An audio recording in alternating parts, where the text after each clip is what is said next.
എനിക്ക് ആരുമില്ലല്ലോ എന്ന് ചിന്തിക്കുന്നവരുണ്ട്.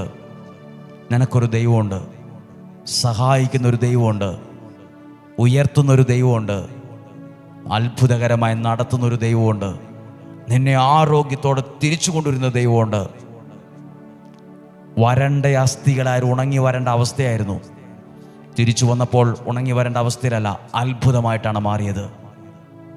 നിന്റെ ശുശ്രൂഷകൾ മാറും, വിദ്യാഭ്യാസം മാറും, ശരീരത്തിൻ്റെ ആരോഗ്യം ഒക്കെ അനുഗ്രഹമാവും. പ്രാർത്ഥിക്കാൻ നിങ്ങൾക്ക് വേണ്ടി ശ്രദ്ധിക്കുക. ഈ മാസം 22-ാം തീയതി ഉപവാസത്തോടെയുള്ള നിയോഗ പ്രാർത്ഥനയാണ്. സമയം കളയാതെ നമുക്കതിനു വേണ്ടി പ്രാർത്ഥിച്ചൊരുങ്ങണം. ഒരുക്കമുള്ള സ്ഥലത്ത് വിത്ത് വീഴുമ്പോൾ 100 മേനി 60 മേനി ഫലം പുറപ്പെടുവിക്കുമെന്ന് പറയുന്നത് പോലെ ഈ 10 ദിവസം അനുഗ്രഹത്തിൻ്റെ വലിയ ഫലം പുറപ്പെടുവിക്കുന്ന കാലമാകണം, സൗഖ്യത്തിൻ്റെ കാലമാകണം. വിതയ്ക്കുന്ന വചനം കിളിർക്കണം, അത്ഭുതമായത് വളരണം.